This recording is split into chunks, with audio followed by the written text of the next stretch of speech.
I've got all this money in my account and it's not doing anything. It needs to be working harder. What should I do with it? Cash is an investment. The question is, how much should you hold? Hi, I'm Steve Wershing, and welcome back to 30-Minute Money. Should you hold cash? Someone came to me recently and said, I've got all this cash in my account. What should I do with it? How should I be putting it harder to work? And cash actually is an investment. So first, let me clear up what actually is cash. Well, cash is not currency. It doesn't mean that there's, the Fort Knox of a whole bunch of dollar bills in a safe someplace. When we talk in the investment business about cash, we're talking about things that are actually near cash. So things like money market accounts, bank accounts, other kinds of savings, even short-term CDs or short-term government securities or bonds. We consider that cash. Anything really that's going to be maturing in the next 90 days is considered cash. And cash actually has a few uses. Its most important use is as an emergency reserve. So before we even get to the investment portfolio questions around that, you should make sure that you've got enough set aside to handle any expenses that come up, unexpected expenses in an emergency. And what we recommend is that you have 3 to 6 months worth of household expenses put away into something that should be cash, which would usually be something like a savings account or a money market account. And we actually consider that sort of separate from your portfolio. It's better that you not think about that as part of your investment portfolio, but just as that reserve in case anything comes up that you weren't expecting. When it does come to your portfolio, however, many investment advisors talk about 2 or 3 types of investment. I talk about 5. So when we construct portfolios, we do 5 different investment types, and they would be stocks, bonds, cash, real estate, and commodities. And so cash actually is one of those asset classes. And so it's a good idea to have at least some cash in your portfolio.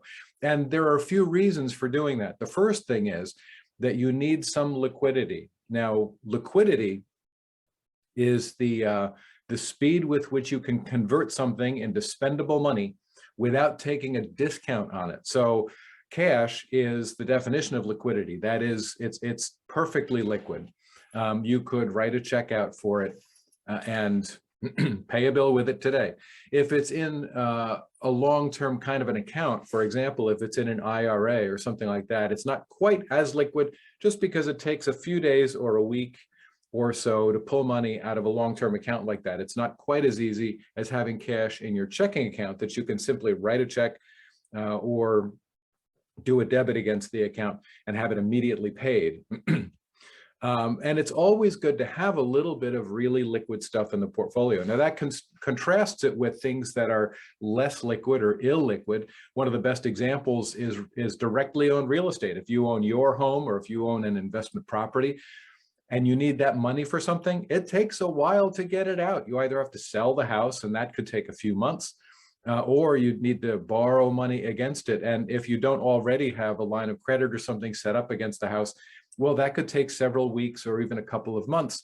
So if you wanted to take advantage of an opportunity that popped up all of a sudden, something like directly on real estate is not very liquid. It's not very handy. So it's always good to have a little bit of that liquidity sort of sloshing around in your account somewhere. It's something that doesn't fluctuate.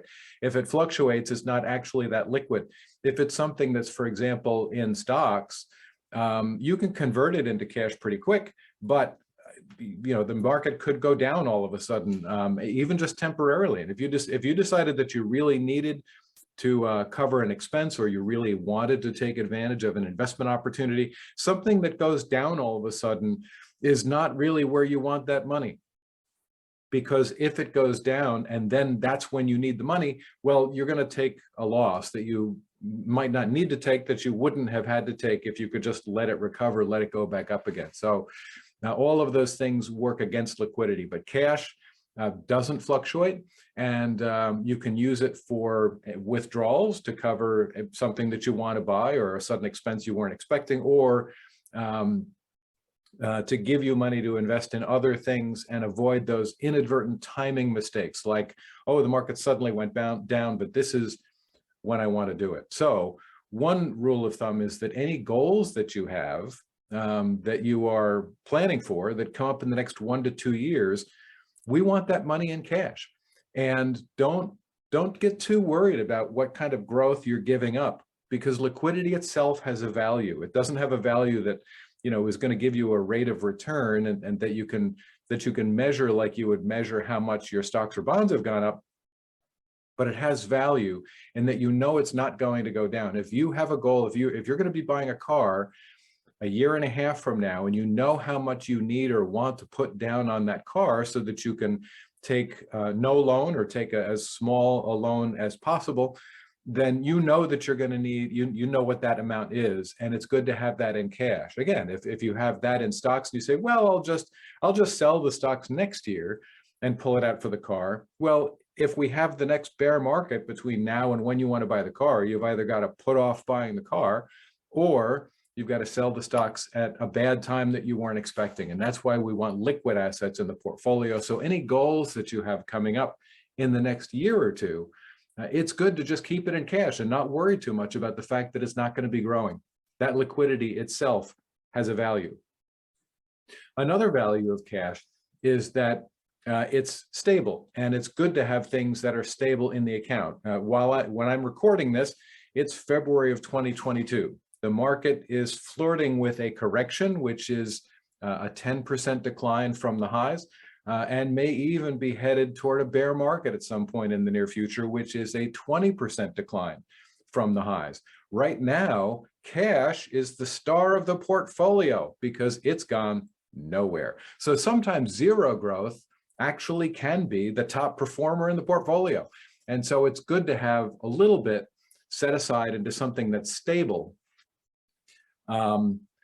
partly because it gives you opportunities to buy. So one of the things, if you read about investments, you know, and you read about investing for the long term, a lot of a term that you may hear periodically is one that says buy the dip, which means when stocks go down, you buy a little bit more so that when they recover, you've made a little bit of an extra kicker in that performance. But you can't buy the dip if you don't have anything to buy with. So it's always good to have a little bit liquid and stable, so that if you are inclined to buy the dip, you've got something to buy with. The other reason why it's good to have that is for portfolio rebalancing. Now, you'll hear periodically, and you'll hear me talking about asset allocation. You'll hear about when you manage a portfolio, you want to have your investments spread across those 5 different kinds of investments: stocks, bonds, cash, real estate, and commodities. The reason that we do that is for diversification. But diversification is more of a risk management strategy rather than a profit maximization strategy.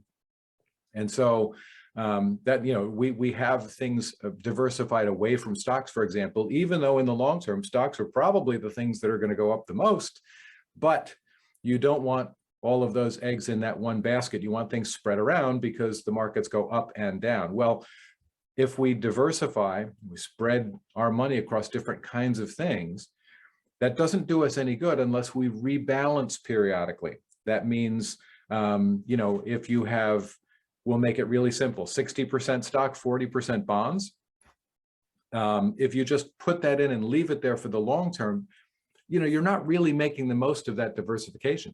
What you want to do is to put that 60% in stocks and 40% in bonds. And then when the markets move, you rebalance that. So let's say the market was on a tear and the market went up like crazy one year, and bonds didn't really do very much. Well, what you'd want to do is to take some money out of stocks, because at this point it would no longer be 60-40. It might be 65-35 or 70-30.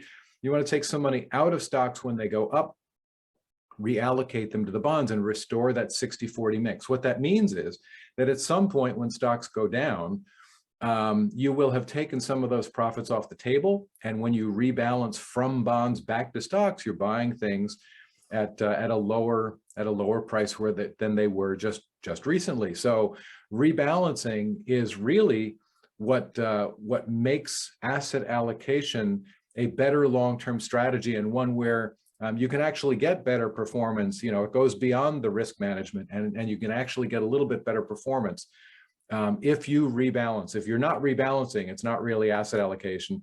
You're diversifying because you're lowering the risk of having all stocks, but you're not really making the most of it.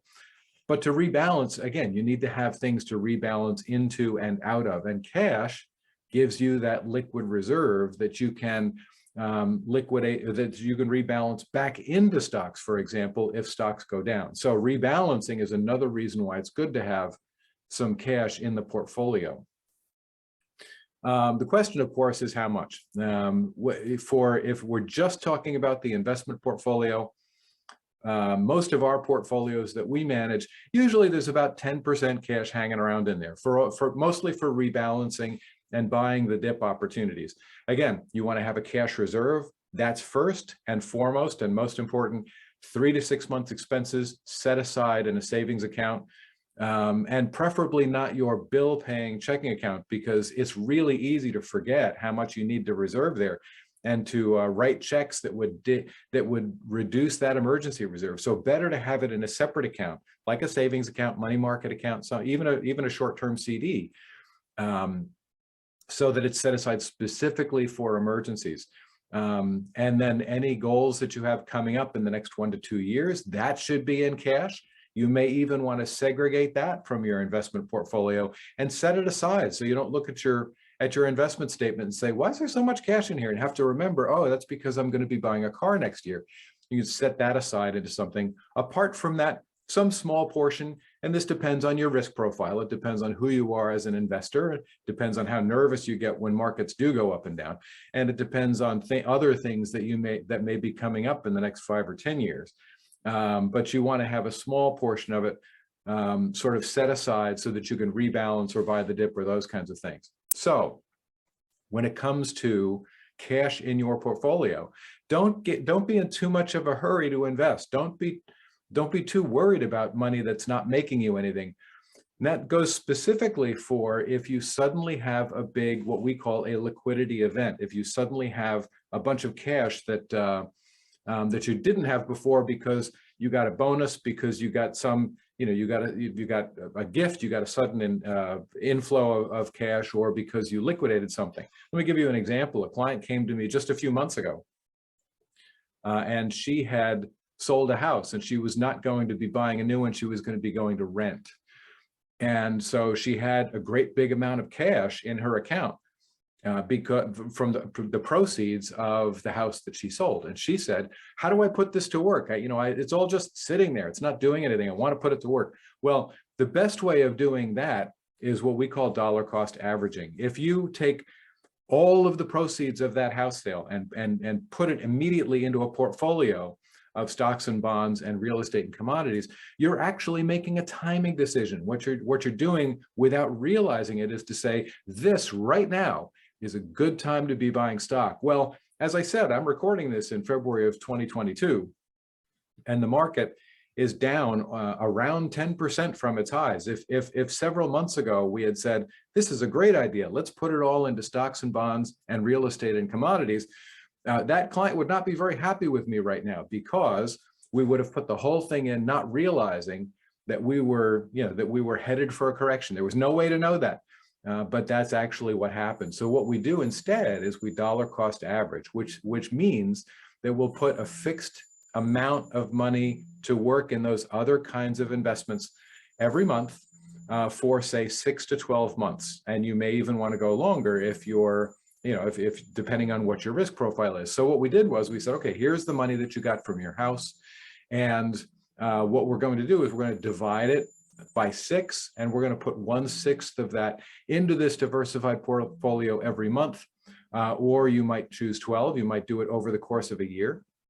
So we're going to divide that number by 12. And that's how much we will move into the other kinds of investments every month, so that over the course of a year, we've gradually put it to work. That's worked, in this case, that's worked to our advantage, because as I said, things have gone down a bit in the last couple of months. And so the money that we initially put in, we bought stocks and bonds and those other things at a higher price. But now we put those deposits in once a month, and they're buying at better prices. We're sort of, doing that buy the dip idea. So we're putting a little bit in per month and taking advantage of the fact that the market goes up and down. So as I said, if you've got a great big bunch of cash in your portfolio because you had one of those events where you suddenly had a whole bunch of money you didn't have a little bit ago, don't be in too much of a hurry to put that to work in things. If it's something like that where it's a sudden inflow of money, you can dollar cost average. If you've just got more cash than you really feel like you need, like you've systematically saved for a bunch of months or a year and you didn't realize it, but you've built up a fair amount of cash, you don't have to be in a hurry to put that to work. You want to make sure you do that in a thoughtful process.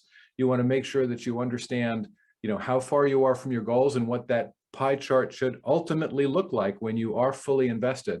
And then you might make that adjustment right now if it's not that big a proportion of your portfolio, or you might dollar cost average if it is a substantial portion of your portfolio. Regardless, a couple of months is not going to make a big difference in your long term. So, as I said, don't be in too much of a hurry. Make sure your bases are covered. Make sure that you've got the cash reserve for emergencies. Make sure that you've got any money that you have for a goal that's in the next year or two set aside in cash, and whatever's left, if it's more than what you would normally have in the long term, like I said, in our case, it's usually around 10%. Then you can put that to work in the right allocation. So here is your 30-minute action item checklist. Make sure that you got an emergency fund that will cover 3 to 6 month expenses. Make sure that you've evaluated what expenses you're planning on, what goals you have over the next 2 years. Will you need to replace your car? Are there any other big things that you'll need to replace? Make sure that you've got that set aside in cash so that if the markets go crazy between now and then, it's not going to affect you. It's not going to affect that goal at all. You'll still have the money there that you can take out. And then figure out what proportion of cash you should be holding for the long term. And then at that point, you can put the money to work.